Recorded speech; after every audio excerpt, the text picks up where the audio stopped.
Bom dia, ecossistema! Estamos começando mais um Move na manhã deste sábado, direto dos nossos estúdios aqui em Campinas. É isso aí, o Move está crescendo, a gente vai em todos os lugares. Se você quiser entender a nossa dinâmica, estamos presentes Maringá, Cascavel, Londrina, Curitiba e agora com um pezinho no estado de São Paulo, gravando direto dos nossos estúdios aqui em Campinas. E o papo agora é inovação em saúde, inteligência artificial, fundo de investimento, startup.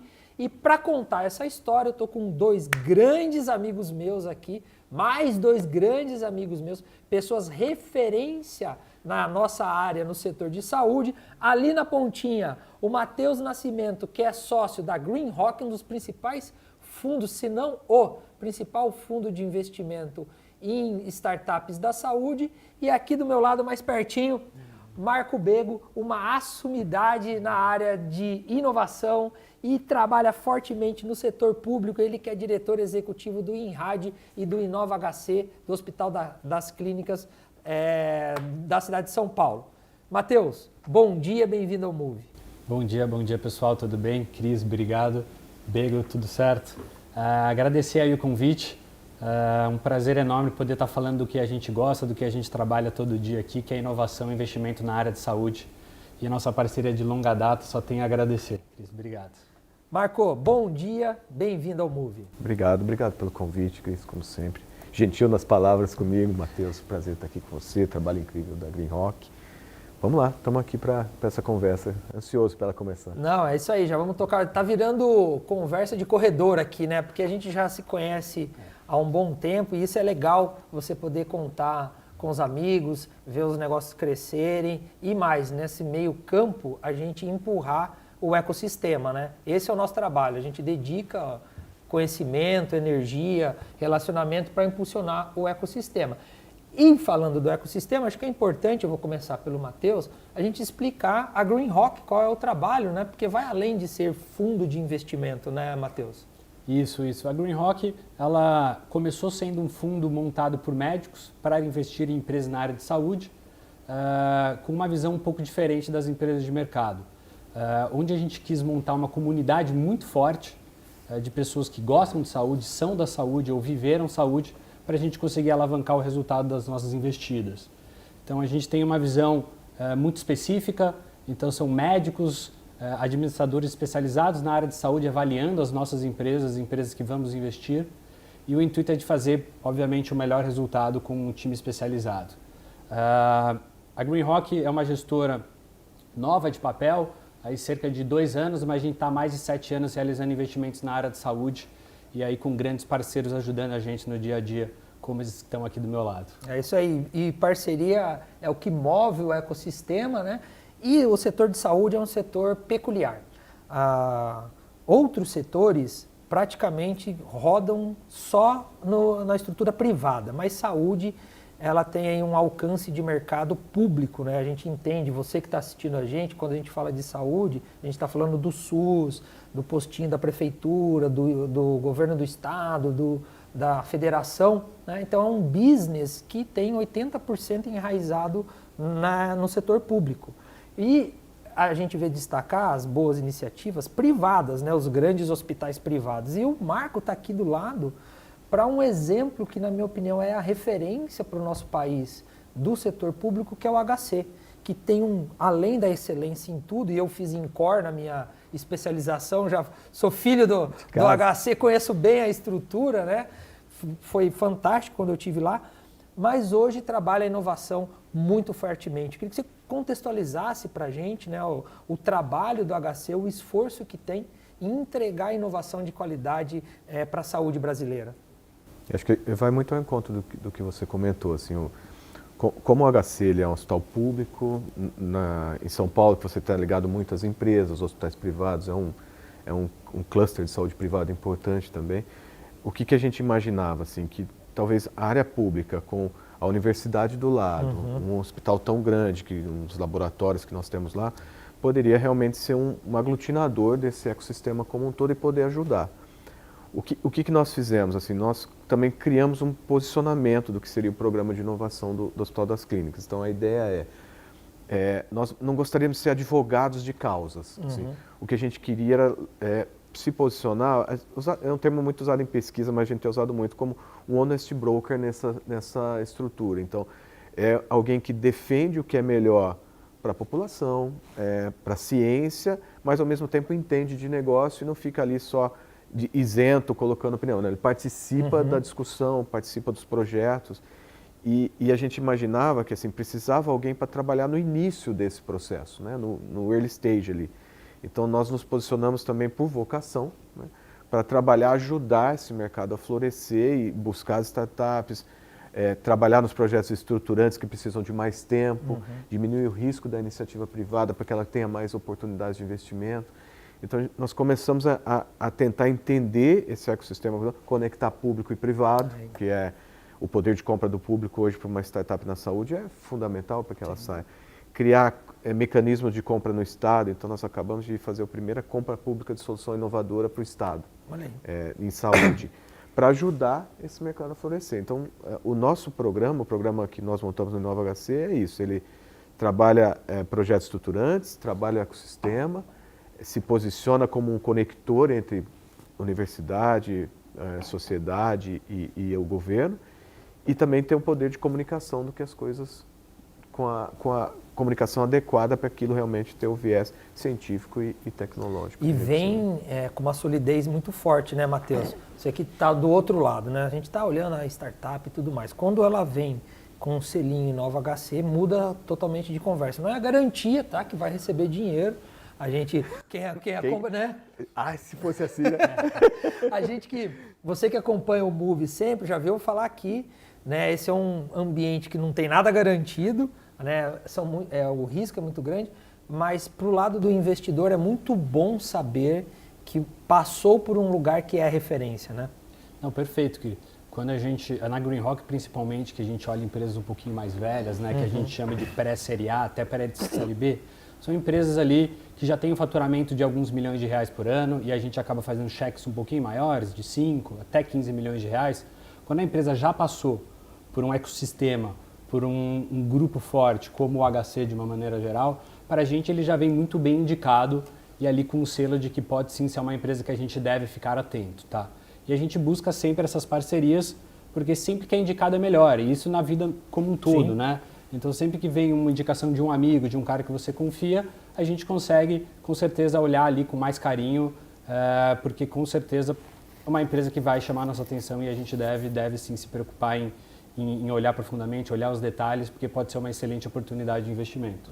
O Matheus comentou, né, que a Green Rock é um fundo relativamente novo, 2 anos de mercado, 2 anos e pouquinho. Isso, né? Como gestora, 2 anos, a gente já tem um fundo desde 2018, 2019, então... A gente está mais ou menos aí uns 5, 6 anos investindo. É jovem para o mercado que a gente tem, que também é um mercado jovem no Brasil, né? Está florescendo e está cada vez melhor. E o Inova também tem uma história, né, Marco? Como foi começar um movimento desse dentro de um hospital gigante e público? Né? O tamanho do desafio de construir, movimentar as primeiras peças e tudo, né? Você sabe que eu trabalhava na área de supply chain. E eu fui para o HC para organizar as partes de supply chain. Aí trabalhei nisso 6 anos lá e aí achei que estava ficando um pouco velho para supply chain. Aí eu fiz meu mestrado na Poli e falei, poxa, eu queria trabalhar com inovação.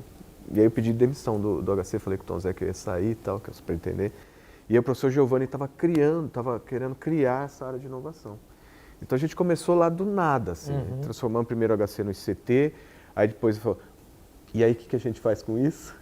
Agora que nós somos CT, aí fomos se organizando e aí nós tivemos uma ajuda importante assim, do Instituto Telos, que nem existe mais, que era um instituto que trabalhava com design de serviço público, que organizou essa estrutura como ela é, e aí foi um trabalho grande de transformação dentro do HC. Eu me lembro que eu ia para as reuniões para apresentar de inovação e os professores diziam, você vai reformar meu laboratório? Eu falei, não, professor, é o inverso, a gente está procurando... E aí vai, se não for reformar o meu laboratório, não tem nem interesse. É bem a cara do professor da academia, né? É o meu laboratório, né? E aí esse foi crescendo e um dia, assim, esse que foi o divisor de águas, o pessoal da Distrito, do Gustavo, a gente montou uma parceria e tal e montou um lançamento, assim. E aí a gente falou, pô, não vai dar ninguém, né, cara? Eu falei, deixa eu fazer overbook que não vai dar ninguém. Por nossa sorte, todo mundo foi. Que legal.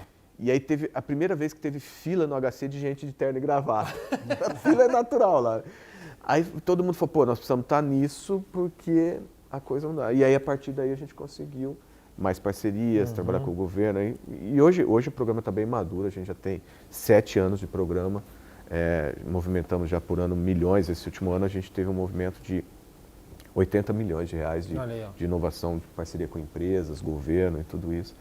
Então, hoje a gente também já entendeu, se posicionou, deixou de fazer coisas que não valiam a pena e começou a investir em outras coisas com a vocação que a gente tem de ser universidade, um grande laboratório, né? E validar cientificamente a tecnologia para quando chegar no Matheus ele não ter dúvida de aquilo tem comprovação científica. Tá mais seguro, né? E você sabe que você falou, começou lá com o Distrito, um abraço para a galera do Distrito, e tem muitos players lá no prédio Inova HC, né? Tem uma estrutura física, se você não conhece, vale muito a pena, estando em São Paulo, visitar, porque é muito legal.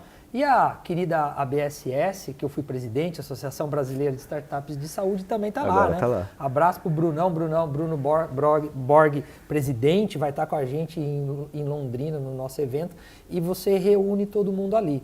E esse trabalho, né, Marco, ele vai além, porque lá acontece um negócio muito legal, o Matheus é médico, é o médico se envolvendo também com o empreendedorismo e a inovação, né? Tem um estímulo no olhar de vamos pegar a sua pesquisa e fazer uma startup e vamos trabalhar isso, né?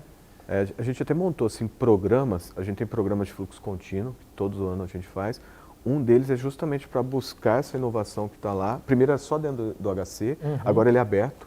Essa última edição a gente teve 17 vagas, metade era do HC e metade fora. Que bacana. Tivemos até gente fora do país se candidatando. E depois disso a gente já pega, então tem um segundo que é a startup para resolver problemas e desafios, que é esse que eu falei que a gente até fez a compra pública de solução inovadora. E a ideia no final é ajudar o mercado no que ele precisa. Né? Precisamos trabalhar onde a infraestrutura está ruim, porque o nosso tempo ele é um tempo um pouco maior do investidor tradicional, do mercado privado. Então a gente tem esse tempo para fazer isso.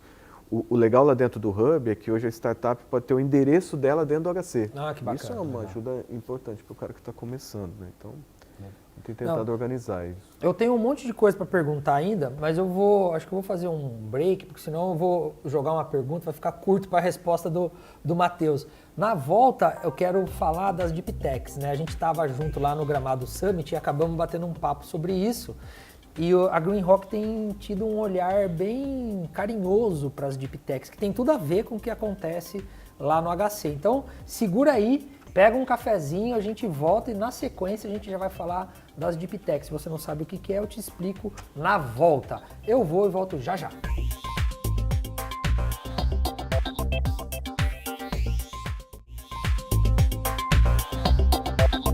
De volta do intervalo, eu prometi para vocês explicar o que é a tal da Deep Tech. Deep Tech são aquelas startups que têm origem na pesquisa científica. A gente fala deep de profundo, de ser uma coisa, um conhecimento mais específico e que exige mais para transformar em negócio. E, Matheus, você estava falando assim, né? Papo espinhoso. Porque não é como as startups convencionais que a gente conhece, elas precisam de um tempo maior. Mas fundos como a Green Rock olham com carinho para as Deep Techs, né? Não, com certeza. Esse é um tema, como a gente falou, muito técnico, né? As empresas de Deep Tech normalmente são formadas por pessoas mais técnicas, fundadores técnicos. E com certeza um tempo de maturação, porque a gente tem primeiro achar dor. Com a dor a gente acha uma solução. A solução pode ser uma molécula ou uma inteligência, e ela precisa ser amplamente, exaustivamente testada para a gente ver se a gente realmente consegue o efeito que a gente busca. E só após isso a gente começa a fase de ir a mercado, né, o famoso go-to-market, que aí a gente vai buscar os faturamentos. Então, realmente, o delta T dessa empresa ser criada e estar na rua vendendo produto, ele é bem mais longo do que a self-techs ou empresas de tecnologia de saúde tem nessa jornada do empreendedorismo. E dentro lá do trabalho no Inova, também tem um espaço para isso, né, Marco? Afinal de contas, o conhecimento técnico está lá também, na universidade, né? A gente tem muito... Já vem fazendo isso de buscar as pesquisas que estão lá. Às vezes há 5, 10 anos para transformar ela num produto para gerar riqueza, impacto social. Então a gente vem buscando e conectando. Então conecto o pesquisador com o empreendedor, com o pessoal de tecnologia para levar isso para um novo, como o Matheus comentou. São as fases lá que você vai passando, né? O caminho vai se construindo, vai ficando gente pelo caminho e a coisa vai indo. E nós lá, assim, como tem a universidade, a gente tem muito que tirar de lá de dentro, que é difícil. E esse caminho é difícil porque os investimentos também não são maiores do que o investimento numa health tech tradicional, de usar um sistema, alguma coisa. Então, é um mercado que a gente precisa trabalhar mais para trazer, mas é onde está o grande negócio, né? A grande transformação da saúde. Eu também acredito. Techs, né? E espaços como o do Inova não são únicos no Brasil, né? A gente tem outros lugares assim. Quero mandar um abraço para o meu amigo Guilherme Sanches, lá do Arena, em Barretos, que também é um hospital filantrópico, 100% público, e tem uma característica muito parecida. Mas pegando ainda desse lado do pesquisador, desse ente que vira empreendedor, Matheus até falou assim, né? O quão importante é desenvolver essa mentalidade empreendedora de negócio no profissional da saúde. A gente tem um médico lá, mas tem uns perdidos biomédico como eu também, que acabam entrando no jogo, né? Como que você vê isso, Matheus? Você que é médico, né? Fez um caminho diferente, hoje está na frente, trazer, e lá na faculdade o Bego vai comentar isso, esse skill do profissional médico de empreender, montar startup e fazer uma coisa um pouco diferente do que ele foi programado para fazer. Não, legal, cara. A gente fica super animado quando a gente vê um empreendedor técnico, que aí pode ser médico, enfermeiro, qualquer profissional da área da saúde, até mesmo pesquisador, quando ele sai da parte só acadêmica ou sai da parte só do trabalho convencional, que é o paciente, e vem para o mundo do empreendedorismo. Ele é a melhor pessoa para saber o problema que ele está tratando ou solucionando com a solução dele. Porque ele vive diariamente aquilo. Então, muito quando chega aquele profissional de saúde para a gente fica super animado. Como você falou, normalmente ele vai ter que desenvolver novas skills, né, novas habilidades, ou o que a gente acha que é sempre a melhor maneira é trazer um sócio. Esse é o legal de empreender, que a gente fala, sempre procure um bom sócio e um sócio complementar a você. Porque aí, com certeza, você vai usar seu conhecimento mais técnico, com um cara com conhecimento complementar, e aí a chance da empresa dar certo é muito maior. Mas a gente fica muito animado e a gente torce, a gente ajuda e a gente quer que profissionais de saúde, pesquisadores, tirem a pesquisa do ambiente da universidade, levem para o mercado, tira aquela ideia que está na cabeça há anos ali, pô, consegui melhorar essa dor aqui para mim, eu acho que tem uma solução, e traga isso para o mercado, porque com certeza eles são os melhores para isso. Matheus, que é médico, é o cara do negócio. Eu sou engenheiro, estou lá na outra ponta. Eu sou biomédico, estou na televisão, tudo louco aqui. Esse plural é que ajuda, mas assim, é o que você comentou, e o Matheus comentou, assim, o caminho, né, o indicado caminho, indicada dor, ele tem que vir do profissional de saúde, essa é a nossa opinião lá. E essa conexão é super importante, porque, como você falou, eu sou treinado para uma coisa, pô, agora nessa altura do campeonato mudar tudo é super difícil. Então, o empreendedorismo tem isso, conecta a sociedade. Então, lá a gente tenta conectar o profissional de TI com o médico com a sua ideia com as pessoas de tecnologia, com as pessoas de mercado. Já erramos várias vezes, agora estamos acertando em caminhos que são melhores, mas para tentar buscar e tirar isso lá de dentro, né? Esse é o grande negócio. E a gente sabe, pô, esses caras eles precisam desse caminho, são os talentos que precisam achar caminho. Uma última coisa, assim, quando a gente começou, até a proposta do programa é assim, o drive sempre vem da área técnica, né? A dor vem de lá, e a gente procura os caminhos para resolver. Nesse momento de mundo que a gente está, a tal da inteligência artificial está dominando o negócio inteiro, né? E aí eu fico muito contente de entrar nesse assunto, porque o INRAD é uma referência, já tem projetos com inteligência artificial para a área de imagem, né, premiados dentro do setor público. Como que é o trabalho de vocês, o que vocês estão construindo, né, usando inteligência artificial? Já tinha toda uma área de tecnologia com o 5G já totalmente in-house, né, instalado no ambiente interno para transmissão de dados e tudo mais, e agora chega a inteligência artificial. Como isso está impactando direto o trabalho de vocês lá? A gente começou com isso assim, na época da pandemia, com um projeto grande de IA, foi um dos maiores projetos do mundo, de oferecer IA para validar tomografia e raio-x. Só que a gente descobriu que sabia muito pouco sobre isso. A partir daí a gente criou um laboratório para desenvolver e planejar. Hoje é um laboratório conectado com a FAPESP. E aí a gente começou a trabalhar nisso, entender melhor a IA, como é que se faz dataset, como é que valida, como é que homologa e como é que se usa. E agora a gente está numa fase, a gente até dentro do InRádio criou um grupo de médicos, residentes e médicos que gostam do assunto, para começar a fazer aplicação de IA. Porque a gente tem muito, mas aplicações ainda são poucas. E a gente está tentando se posicionar, a gente até tem falado muito isso da radiologia aumentada, né? Aquela ferramenta ajudar o médico no seu processo. E não competir com ela. Isso. Sim, usar ela da melhor forma possível onde ela não entra ainda, que é conhecer contexto, é avaliar a pessoa que está ali na sua frente, avaliar aquilo com outras interações que são só das pessoas que ela não tem esse drive, né, ético, de empatia, tudo isso. A IA é muito boa para analisar padrão, né? Porém, quando você entra na área de conhecimento, é uma competição difícil, Sim. porque ela busca tudo que tem, cada vez melhor. Então a gente também, nessa área de aplicação, vamos usar esse negócio da melhor forma possível para criar modelos de negócio também, para que a gente consiga usar elas numa forma mais estruturada como é hoje, que são só pontuais, assim, querendo competir. Acho que isso aí tem um erro estratégico, né? Vai competir, vai tirar o médico, vai tirar... Enquanto fosse nessa discussão, ela evolui muito pouco. Né? Isso aí é um erro de semântica, na verdade. Né? Quando a gente pegou lá a história, vai acabar com o emprego, isso, aquilo. O mundo, ele é dinâmico, ele se transforma. E a gente está aqui, 3 que não exercem, teoricamente, aquilo que foi a formação principal. Né? A gente faz coisas totalmente diferentes.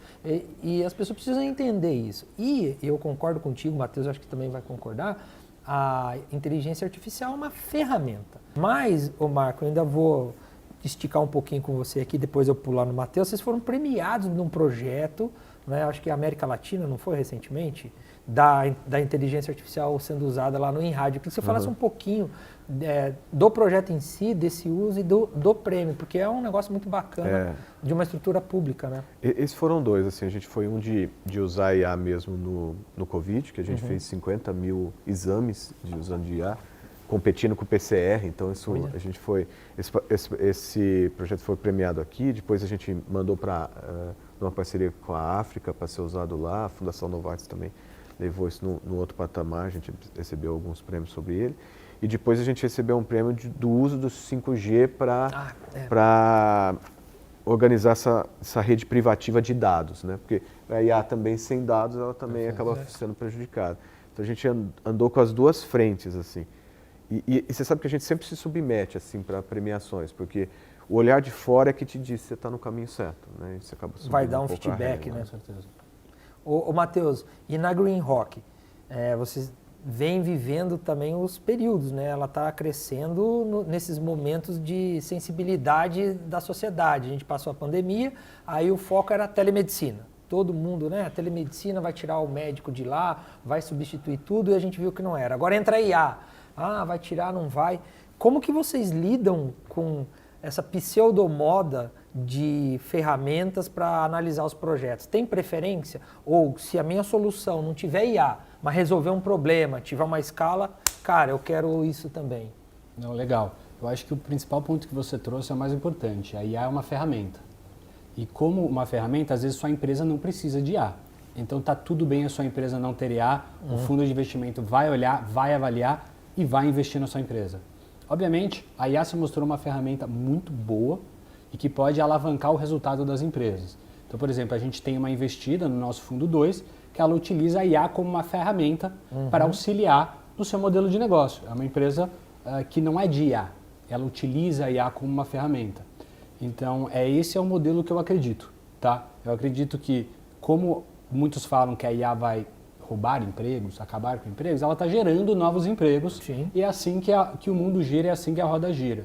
Então, obviamente, cada vez mais teremos pessoas especialistas em IA e pessoas com serviços que a IA está substituindo, provavelmente vão ser substituídos.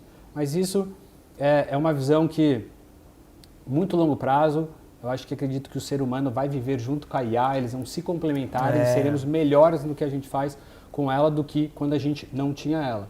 Eu acho que aí a gente está falando de todos os setores, desde educação, saúde, desenvolvimento de novas soluções, drogas, moléculas. Então, assim, eu sou um cara bastante animado com a IA, eu acho que ela vai melhorar e muito a saúde, sempre ao lado, ajudando os profissionais de saúde, do que substituindo a profissão de alguém. Aqui eu acho que tem 3 otimistas realistas, né? Meio que a gente gosta de ver a coisa acontecer. Só puxando a sardinha aqui pro lado dos pés vermelhos, tem uma startup de Londrina lá que trabalha com IA, né, Marco? Tem a startup lá do Jonathan, Dr. John, que aí, a gente trouxe de Londrina para trabalhar com a gente em vários projetos lá. Aí, ó, tá vendo? Esse é o poder da conexão, né? Você vir de vários ambientes, vários lugares para trabalhar. E você falava que hoje o alcance do Hub, né, ele é nacional e talvez até internacional. Se você quer ficar por dentro de tudo que acontece no mundo das startups, empreendedorismo, venture capital e das coisas boas que transformam o nosso país, fica ligado no Move todo sábado, 9 da manhã, aqui na tela da Band. Eu espero você sábado que vem. Move, seu programa sobre inovação. Fui!